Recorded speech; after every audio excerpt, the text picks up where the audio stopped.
بسم الله الحمد لله والصلاة والسلام على نبينا محمد وعلى آله وصحبه أجمعين. أما بعد، Ramazan ayı hadisleri okuna devam etimiz. Hem bizimle aldığı derslerde alanıyık Ramazan ayında Kur'an'ı oku, fikirlev, onun bilen yaşav bizge bik de kirek, bizning için şefaat kılacak, bizning için yaklaşık olacak deyip bir meseleni ayrım bir söylep gitesi kelgen idi. Unda bolsa Qur'an'ni tırışırga kirek, ma'nalarini tushunib, anglab, fikrlab o'qirga. Chunki Alloh subhanahu taala bik ko'p oyatlarida aytdi, biz endi birsini olib keltiribmiz. Kitabun anzalnahu ilayka mubarakun liyatadabbaru ayatihi va liyatadhakkara ulul albab. Allah subhanahu taala Sod surəsinin 29-cu ayətində aytdı. Sənə bu mübarək kitabni, ayətlərini anlasınlar, uylansınlar, fikirləsinlər. Həm zihinli kişilərdir, öğüt nəsihətlər alsınlar deyib indirdik deyib. Bu ayət, bunday ayətlər bik köp, amma biz indi şunusunu alırız. Şu fikirləv turunda uylanır üçün ne için ahamiyetli uylanır? Çünkü birincisinden Allah Teala'nın emri. Küp vakitte biz ahamiyet veririz dürüst okuğa. Dürüst okuda gerek. Yani biz sebeplerin alaşamız. Kaybır bir neşe sebep, nerse bizge yardım ete, şu Kur'an'ı okup, fikirlerge onun bilen yaşarıya. En birincisi biz Allah Teala'dan sorarga gerek. Rabbim şu Kur'an'ı dürüst etip, jirine jitkirip, o'qib, ma'nolarin dürüst etip, anglab, fikrlab, o'ylab o'qirga yordam etsan edi. Chunki Qur'on uch maqsad bilan indi.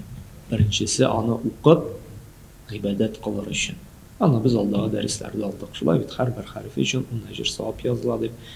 Bir ko'p savob yoziladi. Berekda Ramazon oyida Qur'onni ko'p o'qira kerak deb. Hamma ikkinchi maqsadi şu şəəli Sod surəsində olan ayət kişilər uylansınlar üçün, vaazlənsinlər üçün, onlara ibrətli qıssalarını görüb, özlərinə çağışdırıb, qiyas qılsınlar üçün. Yəni, başmayın işlətlər üçün, çağışdırır üçün. Üçüncüsü anı bilən yaşar üçün. Anı da Allah'a dərisdən etken evində. Bilənlər səbsin bizə yardım edə. En birinci, şu Qur'an'ı o'ylab, fikrlab o'qirish bizga o'zimizda shunday bir his tuyg'u bildirishga kerak. Biz g'odiygina kitob o'qimaymiz. Biz o'qiymiz Alloh taolaning shu alamlarning xo'jasi, idarachisining so'zlari turib, so'zlarin, amirlarin, hukmlarini o'qiymiz. Mana dunyodan dunyoviy bir misol keltirasim keladi. Bizga bit tajribali shunday boy, halli o'qib chiqadi. Shuning haqlik kerakli kengashlar bu. Mana o'qib chiqsan, sen bir nechta yolg'ishmaysan, bir nechta baxtsiz bo'lmaysan, bir nechta endi ishsiz qolmaysan deb bir kitob beralar ekan. Bir halli, shunday aqlli, boy kishi. Biz bitindan har so'zdan ixtibor etib созып, закладкалар qo'yib o'qib ishlaydi. Bugun когда ведь endi menga haqida shu trendni endi как стать успешным, unda как стать богатым, unda butun so'zchilik yoza beralar, buni o'qib chiqdi, buni o'qig'izali shunga haqlik foydalar deb. Hali biz ta'sirlanamiz. O'zimizga bit bik g'olimlik, bik tajribali kishi kitob bersalar-da, bik shuni hislanib o'qiymiz. Ammo qarag'iz, butun shu boylarni bütün prezidentlarning, bütün şu xo'jalarning Robbisi, idarachisi, psixologiyamizni, xulqimizni eng komil ravishda biluvchi Robbimiz bizga shu kitobida narsa bizga foydali, narsa bizga ziyonli, narsa bizni baxtli etadi, narsa bizni baxtsiz etadi, narsa bizni balo qazodan saqlaydi, narsa bizni baxtli darajasini ko'taradi, narsa bizni ko'ngillikka tinchlik soladi. Butunisini yaratgan. Ham biz ani sezarga tiyishmiz. Biz g'odigina kitob o'qimaymiz. Biz bestsellerlar белән әйтә, о, бестселлер 10 миллион тиражда сатылган исән. Бу бөтен бестселлердан да өстен, чөнки бу Аллаһы Тәгаләнең сүзе. Һәм чынлап та бу бик булыша. Әгәр дә без күңел аша чыгарабыз икән, гади генә сүзләр укымыйк. Бик файдалы, бик кирәкле тормышым өчен, ахиратым өчен бик кирәкле мәгълүмат укыйм дип укыйбыз икән, бу безгә Коръәнне төшенеп, аңлап укырга һәм аның мәгънәсен беләсе килүгә этәрә торган сәбәпләрнең берсе. Һәм икенчесе, бу без бит инде бу сөйләшәбез гарәп телендә уку турында. Икенчесе, безнең кырыебызда, безнең йортыбызда булырга тиеш аның татарча, русча тәрҗемәсе, берәр кыскача инде тәфсире аңлатмасы. Бу аятта, бу биттә Аллаһы Тәгалә нәрсә әйтә, нәрсә таләп итә дип. Шуңа күрә безнең инде әлхәмдүлилләһ бу мөмкиндә зарланып булмый. Татар телендә дә, рус теленә караганда әзрәк инде тәрҗемәләр, рус телендә инде күбрәк, әлхәмдүлилләһ, кыскача тәфсирләр дә бар, узынрак тәфсирләр дә бар, шулай бит мәгънәләре тирәнрәк. Шуңа күрә безгә менә булдырырга кирәк, нишләргә? Шушы тәфсирләрне булдырып, шушы тәфсирләргә дә инде кылак булырга, салырга. Һәм безгә ярдәм итә тагын уйланырга, фикерләргә, игътибар итәргә. Коръәнне дөрес тәҗвид белән укыганда, чөнки дөрес тәҗвид белән укыганда Коръән бик шундый матур, шундый бик яңгырашлы, шундый бик сүзләре матур итеп чыга. Шуны аңламасаң да дөрес итеп укысаң, күңелеңә тәэсир итә, күңелеңә тынычлык иңә.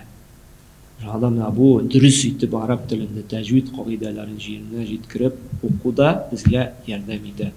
Һәм инде дүртенчесе, Коръәнне тыңлау.